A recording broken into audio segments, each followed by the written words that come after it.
Hi everyone. So మనం 6th sem maths full syllabus lecture videos చేస్తున్నాం కదా, full syllabus videos యాక్చువల్గా. So first unit today it is sphere. So నార్మల్గా analytical solid geometry ఉంటుంది. జామెట్రీలో మనం 4 డిఫరెంట్ థింగ్స్ 4 యూనిట్స్లో చదువుతాం. దట్ ఈస్ ఫస్ట్ యూనిట్కి వచ్చేసరికి స్పేర్ చదువుతాం, అండ్ సెకండ్ యూనిట్లో వచ్చేసి కోన్ గురించి డిస్కస్ చేస్తాం. థర్డ్ బట్ బిఫోర్ ఎగ్జామ్స్ పిల్లలందరూ చెప్పేది ఒకటే థింగ్, క్వశ్చన్ పేపర్ ఏమొస్తుంది అని. అండ్ అందరు ప్రతి ఒక్కరు కంప్లైంట్ చేసుకునేది వాళ్ళ ఫ్రెండ్స్ ఆర్ వాళ్ళకి తెలిసిన వాళ్ళతో, మా కాలేజ్లో ఏం చెప్పలేదంటే మా కాలేజ్లో ఏం చెప్పలేదని. సో అయితే ఫుల్ సిలబస్ మొత్తం మీకు జస్ట్ 4 వీడియోస్లో 4 యూనిట్స్వి 4 వీడియోస్ అండ్ ఓన్లీ ఇన్ 10 అవర్స్లో ఫుల్ సిలబస్ కవర్ అయిపోతాయి. That is around 2 to 3 hours 1 unit. అట్లా జస్ట్ 10 అవర్స్లో ఫుల్ సిలబస్ కవర్ చేయొచ్చు అంటే ఎట్లా అనిపిస్తుంది? అమేజింగ్ కదా. సో 4 యూనిట్స్వి 4 వీడియో లెక్చర్స్ ఉంటాయి. ఫుల్ సిలబస్ కవర్ చేస్తాం మనం. అందులో నోట్స్ అనేది కూడా ఇచ్చేస్తాను నేను మీకు PDF ఫార్మాట్లో. అండ్ లైవ్ క్లాసెస్ పెట్టుకొని మనం ఎలాగ అప్రోచ్ అవ్వాలి ఎగ్జామ్ని, ఎట్లా ప్రిపేర్ అవ్వాలి, సిలబస్ జస్ట్ పాస్ అవ్వడానికి ఎంత ప్రిపేర్ అయితే బెటర్, ఎక్కువ స్కోర్ చేయడానికి ఎలా ప్రిపేర్ అవ్వాలి అనేది డిస్కస్ చేస్తుంటాం. ఏమైనా డౌట్స్ ఉంటే కూడా లైవ్ క్లాసెస్లో డిస్కషన్ ఉంటుంది. ఎవరైనా తర్వాత జాయిన్ అయినా కూడా, దట్ ఈస్ లైవ్ క్లాసెస్ అయిపోయిన తర్వాత జాయిన్ అయినా కూడా ఆ లైవ్ క్లాసెస్ది రికార్డింగ్ ఇచ్చేస్తాను నేను. ఈవెన్ మీరు 1 day బిఫోర్ ఎగ్జామ్ ఈ వీడియో చూస్తున్నా కూడా జస్ట్ 4 వీడియోస్ 10 అవర్స్వి చూసి ప్రిపేర్ అయిపోవచ్చు కదా. అలా ప్రిపేర్ అయిపోతాం అని అనుకున్న వాళ్ళు ఈవెన్ 1 day బిఫోర్ అయినా కూడా మీరు జాయిన్ అయిపోవచ్చు ఈ కోర్స్ని. సో నేను కింద ఒక లింక్ ఇచ్చిన, ఆ లింక్లో ఒక వీడియో ఉంటుంది, ఎలాగ జాయిన్ అవ్వాలి, ప్రాసెస్ ఏంటిది అనే డౌట్స్ అన్నీ క్లియర్ అయిపోతాయి ఆ వీడియో చూస్తే. వన్స్ ఆ వీడియో చూసి మీరు జాయిన్ అయిపోవచ్చు. జస్ట్ ఈజీ థింగ్ చూడండి.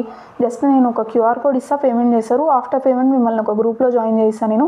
ఆ గ్రూప్లో మీకు ఈ వీడియోస్ రిలేటెడ్ అండ్ PDF మొత్తం అవైలబుల్ ఉంటుంది మీకు. అక్కడ నుంచే మీరు ఆ వీడియోస్ అండ్ PDFs చూసి ప్రిపేర్ అయిపోవచ్చు. నేనే ఎక్స్ప్లెయిన్ చేసిన, వేరే వాళ్ళు కాదు మళ్ళీ. సో మొత్తం ఎక్స్ప్లెనేషన్ అదంతా జరిగిపోతుంది. మీకు ఏమైనా డౌట్స్ ఉంటే నా ఇన్స్టా ID SAMEE.NA278 అని ఉంటుంది, దానికి మెసేజ్ చేయండి. Are Gmail ID bsamina278@gmail.com. Within 24 అవర్స్లో ఆన్సర్ వస్తుంది మీరు మెసేజ్ చేసిన తర్వాత. సో ఫస్ట్ అయితే ఆ లింక్ చూసి అందులో వీడియో త్రూ జాయిన్ అయిపోండి మీరు హ్యాపీగా. చాలా ఈజీగా స్మార్ట్ వేలో ఎట్లా ప్రిపేర్ అవ్వాలి అనేది చెప్పిన నేను. డెఫినెట్గా యూజ్ అవుతాయి మీకు. చాలాసార్లు మనం అనుకుంటుంటాం కదా, ఎగ్జామ్ హాల్కి బయట కూర్చొని ఏదైనా ఒక క్వశ్చన్ డిస్కస్ చేసి అదే ఎగ్జామ్లో వచ్చింది అనుకోండి, అబ్బా ఎంత మంచిగా రాసినామో అని అనిపిస్తుంది కదా. సేమ్ వేలో ఫుల్ సిలబస్ మీకు అట్లనే పక్కన ఎవరో కూర్చొని ఎక్స్ప్లెయిన్ చేసి అదే మీరు ఎగ్జామ్ హాల్లో పోయి రాస్తే ఎంత మంచి ఎక్స్పీరియన్స్ అది. అలాగే చేసిన నేను కూడా ఇక్కడ. మీకు ఏమైనా డౌట్స్ ఉన్నా కూడా మీరు నన్ను పర్సనల్గా కూడా కాంటాక్ట్ చేయొచ్చు. అక్కడ పర్సనల్ నెంబర్స్ కూడా నేను అవసరం అనుకున్నప్పుడు ఇస్తాను నేను అక్కడ. సో ఇంట్రెస్ట్ ఉన్న వాళ్ళు జాయిన్ అవ్వండి కింద ఇచ్చిన link through. And in future CS కూడా అవైలబుల్ ఉంటుంది మన దగ్గర, అండ్ వేరే సబ్జెక్ట్స్ కూడా తెచ్చే ప్లానింగ్ ఉంది. ఎవరైనా ఇంట్రెస్ట్ ఉన్న వాళ్ళు నన్ను అప్రోచ్ చేయొచ్చు టీచింగ్లో, వాళ్ళ త్రూ వేరే సబ్జెక్ట్స్ అయినా తెద్దాం మనం. 3rd యూనిట్లో సిలిండర్ డిస్కస్ చేస్తాం, అండ్ 4th యూనిట్లో కోనిసైడ్ అనే కాన్సెప్ట్ ఒకటి డిస్కస్ చేస్తాం మనం. సో ఇవన్నీ యూనిట్ బై యూనిట్ డిస్కస్ చేస్తున్నాం. Today it is 1st unit. So today let's discuss the 1st unit, sphere. So sphere గురించి మాట్లాడితే నార్మల్గా మనకి సర్కిల్ తెలుసు, circle is a closed thing అని చెప్పేసి. స్పియర్ అని అన్నప్పుడు కూడా సేమ్ థింగ్, క్లోజ్డ్, కాకపోతే ఇది 3D షేప్లో ఉంటుంది. దట్ ఈజ్ చూడండి, నార్మల్గా మనం డైలీ లైఫ్లో చూసుకుంటే నార్మల్గా సర్కిల్కి ఎగ్జాంపుల్ ఒక బ్యాంగిల్ అనుకోవచ్చు. సో బ్యాంగిల్ ఉంటుంది. అదే స్పియర్కి ఎగ్జాంపుల్ తీసుకుంటే it is nothing but ball ఉంటుంది కదా, క్రికెట్ బాల్, అది అనుకోవచ్చు. సో బ్యాంగిల్ లాంటి షేప్స్ అయి నువ్వు ఒకదానిపైన ఒకటి అరేంజ్ చేసుకుంటూ పోతే అది 3D షేప్లో ఫామ్ అవుతుంది. దట్ ఈస్ ఏదైతే సర్కిల్ ఉంటుందో అది జస్ట్ 2D షేప్. దానికి 2 పాయింట్సే ఉంటాయి, X and Y లాగా. జస్ట్ దాన్ని 2 డైమెన్షన్లో మాత్రమే చదువుకోగలుగుతాం. దట్ ఈజ్ సర్కిల్ ఉందనుకో, ఇక్కడ ఒక లెంత్ లాగా, ఇలాగా జస్ట్ 2D డైమెన్షన్లో చదవచ్చు. స్పియర్ అనేసరికి దీనికి 3 డైమెన్షన్స్ ఉంటాయి, X, Y and Z, length, breadth, height లాగా. అలాగ చదవచ్చు మనం. సో స్పియర్కి సర్కిల్కి కొంచెం సిమిలారిటీస్ ఉంటాయి అండ్ డిఫరెన్సెస్ కూడా ఉంటాయి. ఇది జస్ట్ ఎప్పుడైనా స్పియర్ ఈక్వేషన్ గురించి, సర్కిల్ ఈక్వేషన్ గురించి డిస్కస్ చేస్తే మనం జస్ట్ నార్మల్గా ఆరిజిన్ నుంచి పాస్ అయ్యే సర్కిల్ ఈక్వేషన్ డిస్కస్ చేస్తే x² + y² = r² లాగా డిస్కస్ చేస్తాం. అదే ఆరిజిన్ నుంచి పాస్ అయ్యే స్పియర్ ఈక్వేషన్ గురించి డిస్కస్ చేస్తే x² + y² + z² = r² లాగా డిస్కస్ చేస్తాం. సో మొత్తం మీద ఇక్కడ ఉన్నది జస్ట్ డిఫరెన్స్ ఈజ్ ద ఏంటి, ఇది 2D, ఇది 3D అన్న థింగ్ ఒకటి గుర్తుపెట్టుకోండి చాలు, సరిపోద్ది. సర్కిల్ అనేసరికి, స్పియర్ అనేసరికి. సో ఈ స్పియర్ గురించి చదివితే మనకి ఇక్కడ పర్టికులర్గా ఈ యూనిట్లో మనం డిస్కస్ చేసేది ఏంటి అని అంటే ఎక్కువగా స్పేర్ది ఈక్వేషన్ ఫైండ్ అవుట్ చేయడం గురించి ఒకటి డిస్కస్ చేస్తాం. అండ్ కొన్నిసార్లు పాయింట్స్ కనుక్కోవడం గురించి, దట్ ఈజ్ రెండు స్పేర్స్ ఇంటర్సెక్ట్ అయితే వాటి ఇంటర్సెక్టింగ్ పాయింట్, అలాగా కొన్నిసార్లు లిమిటింగ్ పాయింట్స్ అన్న కాన్సెప్ట్ ఒకటి ఉంటుంది. సో లిమిటింగ్ పాయింట్స్ అవన్నీ కలుపుకుంటూ జస్ట్ పాయింట్స్ కనుక్కోవడం కొన్నిసార్లు ఉంటుంది, ఈక్వేషన్స్ కొన్నిసార్లు ఉంటాయి, అండ్ కొన్నిసార్లు కొన్ని ప్రూఫ్స్ ఉంటాయి. సో ఈ 3 మెయిన్గా వీటిపైన లాంగ్ క్వశ్చన్స్ వచ్చే ఛాన్స్ ఉన్నాయి మనకి అనుకోవచ్చు. మెయిన్ కేసెస్లో అడిగేది స్పేర్ ఈక్వేషన్ గురించి కనుక్కోవడమే. That to sphere equation 3 different cases అనుకోవచ్చు. అంటే ఎప్పుడైనా ఒక సర్కిల్ ఈక్వేషన్ అండ్ ఒక లైన్ ఈక్వేషన్ ఇచ్చి సర్కిల్ స్పేర్ ఈక్వేషన్ కనుక్కోవడం ఒకటి, and points and plane equation ఇచ్చి స్పేర్ ఈక్వేషన్ కనుక్కోమని ఒకసారి, అండ్ కొన్ని కేసెస్లో ఏదైతే 2-3 సర్కిల్స్ ఇచ్చి వాటి కాంబినేషన్లో ఫామ్ అయ్యే స్పేర్ కనుక్కోవడం అని ఒకసారి, ఇలాగ ఉంటాయి.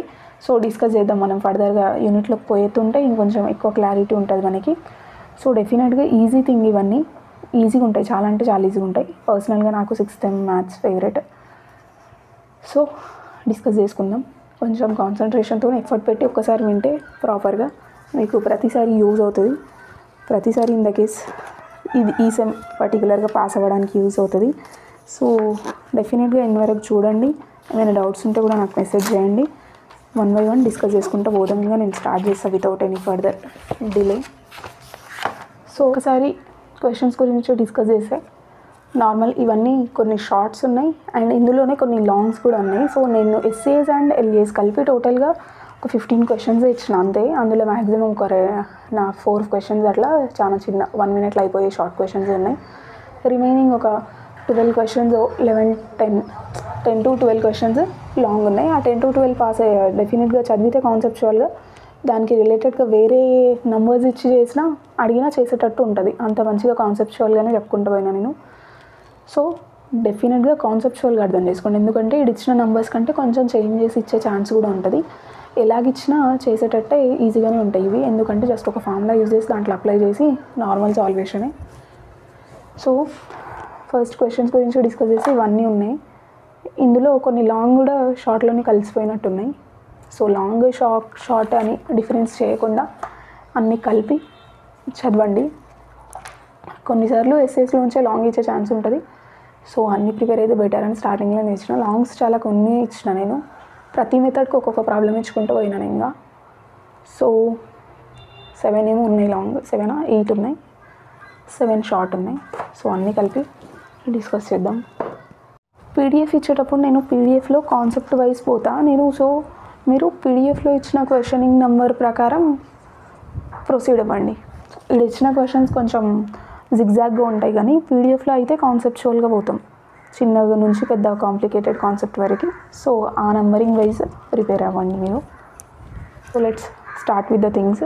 సో ఫస్ట్ మనకి స్పేర్ ఈక్వేషన్ గురించి నార్మల్గా 2 marks అట్లా అంటే లాంగ్లో జాయింట్ క్వశ్చన్ లాగా అడిగే ఛాన్స్ ఉంటుంది. డెఫినేషన్ ఆఫ్ స్పేర్ అంటే ఎప్పుడైనా చూస్తే ఏదైనా ఒక పాయింట్ నుంచి కాన్స్టెంట్ డిస్టెన్స్తో ఉంటుంది కదా ఇట్లా. ఈ కాన్స్టెంట్ డిస్టెన్స్తో ఉంటే ఫామ్ అయ్యే షేప్ యొక్క లోకస్, అంటే ఇట్లా ఫామ్ చేయడానికి ఏదైతే మనం కలుపుతుంటామో దీన్నే లోకస్ అంటాం. నార్మల్గా సింపుల్గా గుర్తుపెట్టుకోవాలంటే లోకస్ అంటే. సో ఏదైనా ఒక పర్టికులర్ పాయింట్ నుంచి ఈక్వి డిస్టెన్స్తో ఉన్న ఒక స్ట్రక్చర్ యొక్క లోకస్ని మనం స్పేర్ ఈక్వేషన్ లాగా ట్రీట్ చేస్తాం. సో ఏదైనా ఒక పాయింట్ నుంచి కన్సిడర్ చేసేది locus of this point which remains at a constant distance from fixed point అనేది చెప్పుకోవచ్చు. ఇది ఒకటి ఫిక్స్డ్ పాయింట్. ఈ ఏదైనా ఒక పాయింట్ కన్సిడర్ చేస్తే మనం ఈ స్ట్రక్చర్ పైన ఈ పాయింట్ది లోకస్ ఇదంతా. ఈ లోకస్ కూడా ఎట్లుంది, ఈ పర్టికులర్ పాయింట్ నుంచి ఈక్వల్ డిస్టెన్స్తో ఉంది. దీన్ని స్పేర్ ఈక్వేషన్ అని చెప్పేసి చెప్తాం. సో జనరల్గా దీన్ని ఈక్వేషన్ రాయాలి అని అంటే x² + y² + z² + 2ux + 2vy + 2wz + d = 0 అనమాట. దీంట్లో పర్టికులర్గా మనకి సెంటర్ ఏంటి అని అంటే -u -v -z. సో ఇక్కడ ఉన్న u v w points -u -v -wతో రిప్రజెంట్ చేసుకుంటాం centre -w u v w. Now దీని రేడియస్ గురించి మాట్లాడితే రేడియస్ ఈజ్ ఈక్వల్ టు √. ఈ సెంటర్ వన్స్ తెలిస్తే మనం u² + v² + w² - d అనే పాయింట్తో కనుక్కోవచ్చు. ఇక్కడ d is nothing but a constant value. So దాని నుంచి మనకి నార్మల్గా ఈ సెంటర్ అండ్ రేడియస్ ఈ ఈక్వేషన్ ఆఫ్ స్పియర్ ఇవన్నీ చదువుకోవాలి మనం. దీనికి రిలేటెడ్ క్వశ్చన్స్ చేసే ఛాన్స్ ఉంటుంది. అయితే ఎప్పుడైనా ఆరిజిన్ నుంచి అదంతా మనం ఫర్దర్గా ఆరిజిన్ నుంచి పాస్ అయ్యే స్పియర్ ఈక్వేషన్ అదంతా చేద్దాం. సో నెక్స్ట్ క్వశ్చన్స్లో చేసుకుంటూ పోవడం లేండి. ఇక్కడ ఎందుకు ఇంకా ఫార్ములాస్ అన్నీ ఒకేసారి చెప్పినా కూడా మళ్ళీ ప్రాబ్లమ్స్ అప్పుడు డిస్కస్ చేయాల్సి వస్తుంది. అక్కడే చేద్దాం. నో స్టార్టింగ్లో మనకి just sphere equation, radius and centre తెలిస్తే చాలు. Now we have the first question. x² + y² + z² - 2x + 4y - 6z is equal to 2. Then find the radius and center of the sphere. So నార్మల్గా spear equation ఉంది మన దగ్గర. దీనికి సంబంధించి radius and centre కనుక్కోవాలి. ఎప్పుడైనా ఇది నార్మల్ స్పియర్ ఈక్వేషన్ది స్టాండర్డ్ ఫామ్ ఉంది కదా, దీంతో కంపేర్ చేసుకొని ఈజీగా రేడియస్ అండ్ సెంటర్ కనుక్కోవచ్చు మనం. స్టాండర్డ్ ఈక్వేషన్లో సెంటర్ ఏమని చెప్పుకున్నాం మనం, ఇలాగ ఈక్వేషన్ ఉంటే దీంట్లో -u - v - w is center and radius can be found using the formula √u² + v² + w² - d అని చెప్పేసి. సో ఇప్పుడు మనం దీంతో ఈ నార్మల్ ఈక్వేషన్తో ఇచ్చిన ఈక్వేషన్ని కంపేర్ చేస్తే దానికంటే ముందు ఎప్పుడైనా d వాల్యూ LHS సైడ్ ఉండాలి, RHSలో 0 కన్సిడర్ చేయాలి. ఇక్కడ ఇచ్చింది 2ని RHSలో, ఫస్ట్ దాన్ని ఇక్కడ తెచ్చుకుంటే బెటర్. లేదంటే నార్మల్గా d ప్లేస్లో 2 తీసుకుంటే సింబల్ అదంతా చేంజ్ అయిపోయి ప్రాబ్లం అయ్యే ఛాన్స్ ఉంది. సో ఫస్ట్ స్టెప్లోనే మనం -6z = 2 ఉంటే ఈ 2 should be send to the LHS side. So ఈ +2 ఇక్కడ సైడ్ వచ్చేస్తే -2 అయిపోద్ది కదా. -2 = 0 రాయొచ్చు. నో కంపేర్ చేసుకోండి వాల్యూస్ అన్ని. కంపేర్ చేసుకుంటే 2u ప్లేస్లో మనకు ఉంది ఏంటి, x యొక్క కోఎఫిషియంట్ -2 అండ్ 2v అన్నప్పుడు y యొక్క coefficient we have 4 here. So 2v value 4 ఉంది. అండ్ 2w అన్నప్పుడు z యొక్క coefficient we have -6. So 2w = -6 and d ప్లేస్లో వీ హ్యావ్ దిస్ -2. నో వీటిని యూజ్ చేసుకొని సెంటర్ రాయొచ్చు, రేడియస్ రాయొచ్చు. 2u = -2 అయినప్పుడు u ఏమైపోద్ది, u = -2/2 అంతే కదా. ఇక్కడ నుంచి 2 ఇక్కడ వచ్చేస్తే సో 2 1 క్యాన్సిల్ అవుట్ అయిపోతే u = -1 అనేసి రాసేయచ్చు. So therefore we got u = -1. Now v అన్నప్పుడు v = 4/2 రైట్. ఇక్కడ నుంచి v = 4/2 రాసేయచ్చు. 2 1 2 క్యాన్సిల్ అవుట్ అయితే v = 2. నౌ w ప్లేస్లో 2w = -6 ఉంది. సో w -6/2 అయిపోద్ది. That is equal to 2 1 2 3 cancel then -3. So w = -3. Now మనకు సెంటర్ రాయాలి అని అంటే ఏవైతే uv w వాల్యూస్ ఉన్నాయో వాటికి నెగిటివ్ సైన్తో అంతే. So centre will be -u అనేసరికి -1 కామా -v అనేసరికి -2 -w అనేసరికి -3. ఈ మైనస్ల దగ్గరలోనే కొంచెం కాన్షియస్నెస్తో ఉండాలి మనం. నార్మల్ uv w ఎట్లా ఉన్నాయి అండ్ సెంటర్ రాసేటప్పుడు వాటి నెగిటివ్ సైన్స్తో తీసుకుంటాం కాబట్టి కొంచెం. Next centre can be written as -1 will be +1 and -2 and -3 is +3 right. So centre value ఇది. నౌ రేడియస్ రాయమంటే ఈ ఫార్ములాస్లో వాల్యూస్ సబ్స్టిట్యూట్ చేసుకుంటే అయిపోద్ది. సో రేడియస్ = మనకి u వాల్యూ 1 ఉండే అండ్ u వాల్యూ -1 ఉండే, v వాల్యూ. సో మనకి uv w values -1 2 and then -3 ఉన్నాయి. So radius కోసం సబ్స్టిట్యూట్ చేసుకుంటే u² అని అన్నప్పుడు -1² +v² అన్నప్పుడు 2² w² అన్నప్పుడు -3² d value we had -2. So d ప్లేస్లో -2 పెడతాం. ఈ సైన్స్ దగ్గరనే కొంచెం కాన్షియస్ అంతే. ఈ d వాల్యూ ఉంది, dకి ముందర మైనస్ ఉంది. సో d వాల్యూ -2 ఉంది అండ్ దానికి ముందర ఆల్రెడీ ఇంకొక నెగిటివ్ ఉంది. అలాగా కొంచెం మిస్ చేయకుండా సైన్స్ తీసుకోవాలి మనం.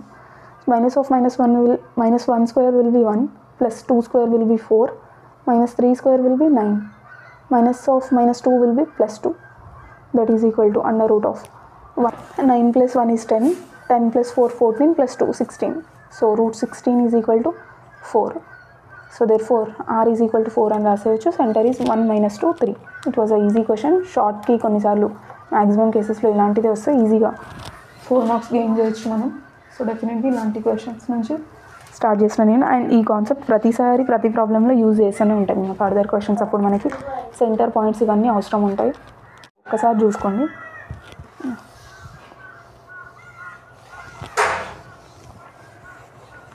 Next we have find the equation of sphere. S అంటే స్పియర్ అని, ఓకేనా. So sphere passing through the line joining the points A of 2, -3, 4 and B of -5, 6, -7 as diameter అంట. ఏం లేదు, ఈ 2 పాయింట్స్ ఇచ్చారు.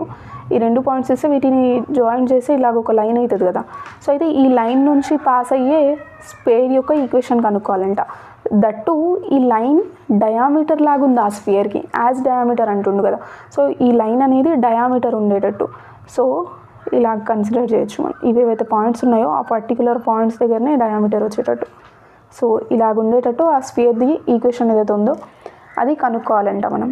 సో కొంచెం డయాగ్రామ్స్ కూడా మనం పర్టికులర్గా వేసుకుంటూ క్వశ్చన్స్ అర్థం చేసుకుంటే చాలాసార్లు డయాగ్రామ్లో కొన్ని హింట్స్ అవన్నీ వస్తాయి. ఇక్కడ ఏం లేదులేండి, ఇక్కడ డైరెక్ట్ ఫార్ములానే ఉంటుంది మనకి. దట్ ఈజ్ ఏదైనా ఒక 2 points x1, y1, z1, b of x2, y2, z2 2 points ఉండి ఈ 2 పాయింట్స్ డయామీటర్ లాగా పాస్ అయ్యే స్పేర్ యొక్క ఈక్వేషన్కి formula x - x1 into x - x2 plus y minus okay. So formula వచ్చేసి మనకి x - x1 into x - x2 plus y - y1 into y - y2 plus z - z1 into z - z2 is equal to 0 ఉంది. ఏం లేదు, ఈ 2 points ఏవైతే ఉన్నాయో వాటికి related ఎక్స్తో minus చేసుకుంటూ రాయాలి, మల్టిప్లై చేసుకుంటా. x - x1 x - x2 y - y1 into y - y2 ఇలాగా 3 థింగ్స్ ఉన్నాయి, వాటిని యాడ్ చేసి సరిపోద్ది. ఫార్ములా ఉంది ఇది. సో ఇది మనకి స్పేర్ ఈక్వేషన్కి ఫార్ములా. సో ఒక్కసారి ఇవి ఇచ్చినవి వీటితో కంపేర్ చేసుకుంటే మనకి ఇది x1 అనుకోవచ్చు, ఇది y1, ఇదేమో z1, ఇవేమో x2, y2, z2. సో ఫార్ములాలో పెట్టి సబ్స్టిట్యూట్ చేసేయడమే. x - x1 ప్లేస్లో we have 2 into x - x2 ప్లేస్లో we have this -5. So -5 plus y1 ప్లేస్లో we have -3. So -3 into y2 ప్లేస్లో వీ హ్యావ్ 6 ప్లస్ z1 ప్లేస్లో వీ హ్యావ్ 4 కదా into z2 ప్లేస్లో we have -7. So minus of this -7 is equal to 0 అనేసేయచ్చు. So మీరు ఎప్పుడైనా చూడండి, కొంచెం మీకు తెలియాలి కాబట్టి నేను ఇలా రాసినా, కానీ మైనసెస్ ఉన్నప్పుడు అప్పుడే -(-) +5 లాగా ఫస్ట్ రాసుకుంటే బెటర్, సో దట్ కన్ఫ్యూజన్ ఉండదు మనకి. సో నార్మల్గా పాజిటివ్ వాల్యూస్ ఉన్నప్పుడు వాటిని రాసేయండి, నెగిటివ్ వాల్యూస్ ఉన్నప్పుడు సింబల్ చేంజ్ అయిపోయి ప్లస్ అయిపోద్ది కదా. x - -5 అనేసరికి +5, y - -3 అనేసరికి +3. నెక్స్ట్ స్టెప్లో రాసినా పర్లేదు మీరు. z - 4 z -7 will B +7. So ఇప్పుడు వీటిని మల్టిప్లై చేస్తే x into x will be x2, x into +5 will be +5x, -2 into x is -2x, -2 into 5 will be -10. Next y into y will B y2, y into -6 will B -6y. ఒక ఆర్డర్లో కొండి, ఈ first value తీసుకొని రెండింటిని multiply చేయండి first. అలాగా ఎప్పుడైనా దీనికనే కాదు, ఎప్పుడైనా 2 బ్రాకెట్స్ ఉంటే ఫస్ట్ వాల్యూ తీసుకొని రెండింటితో మల్టిప్లై, సెకండ్ వాల్యూ తీసుకొని రెండింటితో మల్టిప్లై. ఒక ఆర్డర్ ఉంటుంది కదా, లేకపోతే కన్ఫ్యూజ్ అవుతారు. ఇది చేస్తారు కొంతమంది, ఇది చేస్తారు అలాగా. నౌ ఇంకేముంది, ఇది 3 into y will be +3y and then 3 into this -6 will be -18. z into z will be z2, z into this 7 will be +7z, -4 into z will be -4z, -4 into +7 will be minus into plus is minus, 4 7s are 28 is equal to 0. So I hope మీకు formulas తెలుస్తాయి అనుకుంటున్నా నేను. Plus into plus ఎప్పుడైనా plus అవుతుంది, minus into minus will be plus అవుతుంది, plus into minus into plus. రెండు same ఉన్నప్పుడు ప్లస్లు వస్తాయి, రెండు డిఫరెంట్ ఉన్నప్పుడు మైనస్లు వస్తాయి. ఐ హోప్ వస్తాయి అనుకుంటున్నా నేను. వస్తాయిలండి, మీరందరూ చాలా స్మార్ట్ స్టూడెంట్స్ కాబట్టి వస్తాయి. నౌ ఇప్పుడు దీన్ని కొంచెం సాల్వ్ చేస్తే స్క్వేర్ ఈక్వేషన్ వచ్చేస్తుంది మనకి. ఫస్ట్ x2 y2 z2 పక్కన రాయండి,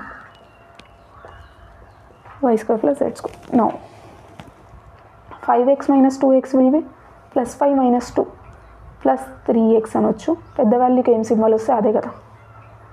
అండ్ ఇంకేముంది, -6y + 3y will be -3y. And then ఇంకేమున్నాయి ఇక్కడ, 7z - 4z will be +3z.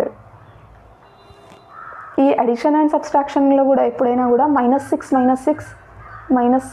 6 sorry 2 రాస్తాగండి ఒకసారి. ఇది కూడా చెప్పేసి ఇది చెప్పాల్సింది కాకపోవచ్చు కానీ చెప్తున్నానండి, ఇంకా వినేసేయండి. And then +6 + 2. సో ఎప్పుడైనా రెండు వాల్యూస్ అడిషన్ ఆర్ సబ్స్ట్రాక్షన్ ఎట్లా చేయాలి అనేది డిసైడ్ చేసుకోవడానికి రెండింటి సింబల్స్ సేమ్ ఉన్నప్పుడు ఎప్పుడైనా అడిషన్ చేసి ఆ వాల్యూస్కి ప్లస్ ఉంటే ప్లస్, మైనస్ ఉంటే మైనస్ రాసేయాలి. దట్ ఈస్ చూడండి +6 + 2 అన్నప్పుడు రెండింటి సింబల్స్ ఏముంది, సో అడిషన్ 8 అవుతుంది. రెండింటికి ప్లస్ ఉంది కాబట్టి ప్లస్సే. 6 and 2కి రెండింటికి మైనస్లే ఉన్నాయి కాబట్టి అడిషన్. సో 6 and 2 8 అవుతుంది, మైనస్ ఉండడం వల్ల -8. ఆ తర్వాత రెండిట్లో ఎప్పుడైనా ఒకటి డిఫరెంట్ ఉన్నప్పుడు డెఫినెట్గా సబ్స్ట్రాక్షన్ చేస్తాం. సో రెండింటి సింబల్స్ సేమ్ ఉన్నప్పుడేమో అడిషన్ చేస్తాం, రెండింటి సింబల్స్ డిఫరెంట్ ఉన్నప్పుడేమో సబ్స్ట్రాక్షన్ చేస్తాం. ఆ తర్వాత పెద్ద వాల్యూకి ఏదైతే సింబల్ ఉంటుందో అది వేస్తాం. సబ్స్ట్రాక్షన్లో సింబల్ ఎట్లా వస్తుంది అని అంటే పెద్ద వాల్యూకి ఏముంటే అది వస్తుంది. దట్ ఈజ్ 6 - 2, ఒకటి ప్లస్ ఒకటి మైనస్ ఉండడం వల్ల సబ్స్ట్రాక్షన్ చేస్తే 4 వస్తుంది. అండ్ పెద్దదానికి పాజిటివ్ వాల్యూ ఉండడం వల్ల పాజిటివ్. అండ్ ఇక్కడ కూడా ఒకదానికి మైనస్ ఒకదానికి ప్లస్ ఉండడం వల్ల సబ్స్ట్రాక్షన్. సో 6లో నుంచి 2 పోతే 4 అవుతుంది. అండ్ పెద్దదానికి మైనస్ ఉండడం వల్ల మైనస్. సో ఐ హోప్ ఇది అర్థమైందని. డెఫినెట్గా ఇది ఇంత చిన్న థింగ్ ఎందుకు చెప్పినానంటే మనం ఈ సెమ్లో పర్టికులర్గా చేసేదంతా నంబర్స్ ఉంటాయి, వీటికి రిలేటెడ్ ఈ సాల్వేషనే ఎక్కువ ఉంటుంది. ఇక్కడ కొంచెం మిస్టేక్ పోయినా ఆన్సర్ రాంగ్ అయిపోద్ది, మొత్తం ప్రాబ్లమ్స్ ఫేస్ చేయాల్సి వస్తుంది కాబట్టి నేను ఇక్కడ చెప్పిన. సో ఇంతకుముందు చెప్పిన ఈ అడిషన్ అండ్ సబ్స్ట్రాక్షన్ ఎప్పుడు చేస్తున్నాం అండ్ ఆ అడిషన్ అండ్ సబ్స్ట్రాక్షన్కి సింబల్స్ ఎట్లా తీసుకుంటున్నాం ఇదొకటి ఇంపార్టెంట్. అండ్ మల్టిప్లికేషన్లో సింబల్స్ ఎట్లా చేంజ్ అవుతున్నాయి అనేది important. So I hope you got this point. ఒకసారి బ్యాక్ వెళ్ళి కూడా మళ్ళీ చూడండి, ఏమైనా డౌట్స్ ఉంటే అడగండి కూడా. సపరేట్ దీనిపైన వీడియో చేసైనా చెప్పుకుందాం మనం, కానీ డెఫినెట్గా ఈ concept important. Basic but still బేసిక్సే ఎక్కువ యూజ్ అవుతాయి కదా, అట్లా ఇదే ఎక్కువ యూస్ఫుల్ మనకి. నౌ ఇక్కడ వచ్చేసరికి మనం అన్ని వాల్యూస్ రాసేసినాం, జస్ట్ కాన్స్టెంట్స్ మిగిలిపోయినాయి. -10 ఒకటి, -18 ఒకటి, ఇదొకటి అండ్ దెన్ ఇది -28. అన్నిటిది సింబల్స్ సేమ్ ఉంటే ఎప్పుడైనా అడిషన్. ఇంతకుముందే చెప్పిన కదా, అన్నిటిది సింబల్ ప్లస్ ఉన్నా మైనస్ ఉన్నా ఎన్ని వాల్యూస్ ఉన్నా వాటి అన్నిటిని అడిషన్ చేసి ఈ మొత్తం సింబల్స్ ఏమున్నాయో ఆ సింబల్ రాసాం సొల్యూషన్కి. దట్ ఈస్ 10, 18, 28 అన్నిటికీ మైనసే ఉండడం వల్ల అడిషన్ చేయాలి. అడిషన్ చేస్తే 10 + 18 is 28, 28 + 28 will be 56, right? And then ఇది మైనస్ సింబల్ ఉండడం వల్ల -56 = 0. So this is the equation for sphere. I hope you got. జస్ట్ ఒక ఫార్ములా తెలియాల్సింది మనకి, x - x1 × x - x2 + y - y1 × y - y2. అలాగా నేను ఫార్ములాస్ అన్నీ ఒక పేజ్లో రాసిన ఫస్ట్ యూనిట్ స్టార్టింగ్లోనే PDF నోట్స్లో. అక్కడ నుంచి ఒకసారి ఫార్ములాస్ రివర్స్ చేయండి అండ్ ప్రాబ్లమ్స్ కూడా ప్రాక్టీస్ చేయండి. ఇంకా అదొకటి చెప్పగలుగుతా నేను. ఈజీగా ఉంది ఇదంతా, కాకపోతే ఈ సాల్వేషన్స్, ఈ కథ, ఈ ఫార్ములాస్, ఈ సోది అంతా మనకి ప్రాక్టీస్ చేస్తుంటేనే తెలుస్తుంటుంది. లైన్గా 1 by 1 క్వశ్చన్స్ డిస్కస్ చేస్తున్నాం. ఫస్ట్ క్వశ్చన్ డిస్కస్ చేసినాం, find the radius and centre అన్నప్పుడు. ఈ సెకండ్ క్వశ్చన్ ఇప్పుడు డిస్కస్ చేసినాం, 2 పాయింట్స్ ఇచ్చి అవి డయామీటర్ లాగున్న స్పేర్ని కనుక్కోమన్నప్పుడు. ఈ లిమిటింగ్ పాయింట్స్ కనుక్కోవడం మనకి లాంగ్ క్వశ్చన్కి ఉంటుంది. సో లాంగ్ అప్పుడు డిస్కస్ చేద్దాం. ఇది కూడా ఒక ప్రూఫ్ ఉంది, ఇది లాంగ్కే వచ్చేస్తుంది మ్యాక్సిమం కేసులో. ఇది అండ్ ఈ లిమిటింగ్ పాయింట్స్, ఈ 3 యాక్చువల్గా లాంగ్, నేను ఇక్కడ రాసిన మర్చిపోయి. సో అవి లాంగ్ డిస్కస్ చేసేటప్పుడు నేను చేస్తాను కాన్సెప్చువల్గా. ఈ టాపిక్ ఎప్పుడు డిస్కస్ చేయాలో అప్పుడు చేస్తాను. లాస్ట్లో మళ్ళీ find the centre and radius of sphere ఇచ్చి సెంటర్ అండ్ రేడియస్ ఇది షో చేసేస్తాను, నేను ఇందాక చేసినాం కదా. Next find the condition that the spheres అంట, ఇది చూద్దాం ఏంటి. ఆ ప్రూఫ్ కంటే ముందు ఈ క్వశ్చన్ కొంచెం కాన్సెప్ట్ ఏంటి అంటే చూద్దాం. Find centre and radius of the spear 2x², ఇదంతా ఇచ్చాడు. ఇది ఇచ్చిండు కదా, ఇది డైరెక్ట్గా తీసుకొని మీరు ఎక్స్కి కోఎఫిషియంట్ 2u, వైకి కోఎఫిషియంట్ 2v, జెడ్కి కోఎఫిషియంట్ 2w తీసుకొని UVW వాల్యూస్ రాద్దాం అనుకుంటున్నారా? ఒకసారి ఆలోచించండి. అనుకుంటూ ఉండొచ్చు కానీ అట్లా రాయొద్దు. ఎందుకనంటే మనకు జనరల్ ఈక్వేషన్ ఏంటి, x² + y² + z². సో ఇక్కడ ఒక థింగ్, ఇది జనరల్ ఈక్వేషన్ మనకి ఇలాగుంది. దట్ ఈజ్ x, y, zకి కోఎఫిషియంట్స్ ఏం లేవు, జస్ట్ 1 అనేది కోఎఫిషియంట్ ఉన్నట్టు. ఇక్కడేమో కోఎఫిషియంట్స్ ఉన్నాయి. అంటే దీన్ని మనం ఈ ఫార్ములాతో కంపేర్ చేసి 2u, 2v, 2w తీసుకోవడం కంటే ముందు దీన్ని జనరల్ ఫార్ములాలోకి తేవాలి అని అంటే కోఎఫిషియంట్స్ ఏం లేకుండా ఫస్ట్ వాటిని కామన్ తీయాలి. ఈ కామన్ తీయడం కాన్సెప్ట్ దగ్గరనే చాలా ప్రాబ్లమ్స్లో మిస్టేక్స్ అవుతుంటాయి. ఇక్కడే అని కాదు, లాంగ్లో ఇచ్చినప్పుడు కూడా. సో ఒక్క థింగ్ గుర్తుపెట్టుకోండి, జనరల్ ఈక్వేషన్లో ఎప్పుడైనా x, y, zకి కోఎఫిషియంట్ 1 ఉంది. కోఎఫిషియంట్స్ ఏమైనా ఉన్నప్పుడు ఫస్ట్ వాటిని కామన్ తీసుకొని తర్వాత ఈ u value, v value, w value అయినా కంపేర్ చేయడానికి ట్రై చేయాలి. కాబట్టి 2 కామన్ తీసేస్తే ఈ 3 వాల్యూస్లో అన్నిట్లో నుంచి తీయాలి ఇంకా ఎప్పుడైనా తీసినప్పుడు మనం ఇప్పుడు. So 2 of x² + y² + z² - 2xలో నుంచి 2 బయటికి పోతే ఓన్లీ 1 మిగులుతుంది. 4లో నుంచి 2 బయటికి పోతే 2 మిగులుతుంది. So 2y. అండ్ దెన్ జెడ్లో నుంచి 2 బయటికి పోతే ఓన్లీ z మిగిలింది. ఇక్కడ కాన్స్టెంట్ 3 ఏదైతే ఉండేనో దీంట్లో నుంచి 2 కామన్ తీసినాము అని అంటే ఇక్కడ డివైడ్ చేయాలి కదా. సో డివైడ్ చేసినాం, దట్ ఈజ్ ఈక్వల్ టు 0. ఇప్పుడు మనకి ఇది ఈక్వేషన్. దీన్ని జనరల్ ఈక్వేషన్తో కంపేర్ చేస్తే 2e 2v 2w వాల్యూస్ ఇవి ఉన్నాయి. అండ్ వీటిలో నుంచి UVW రాసి వాటి నెగిటివ్ సైన్స్తో సెంటర్ రాసినాం. రేడియస్ కోసం ఫార్ములా యూజ్ చేసినాం. రేడియస్కి formula was r is equal to √u² + v² + w² - d, right? So yeah, ఇంకా నార్మల్ సాల్వేషన్ కాబట్టి మీరు చేసేయండి. నేను ఇక్కడ మీకు ఇంకొక ఎక్స్ట్రా క్వశ్చన్ కూడా ఇచ్చిన నేను అక్కడ, that is find the equation of spear having circle అనేసి ఈ సర్కిల్ది ఈక్వేషన్ ఇచ్చి ఈ సర్కిల్ గ్రేట్ సర్కిల్ లాగా ఉన్న స్పియర్ యొక్క ఈక్వేషన్ కనుక్కోవాలంట. రిమైనింగ్ సిలబస్ మనం పెయిడ్ క్లాసెస్లో కంటిన్యూ చేస్తాం. సో ఈ వీడియో మీకు నచ్చితే కింద ఇచ్చిన కామెంట్ అండ్ డిస్క్రిప్షన్ బాక్స్లో ఉన్న లింక్ త్రూ మీరు అది జాయిన్ అవ్వచ్చు.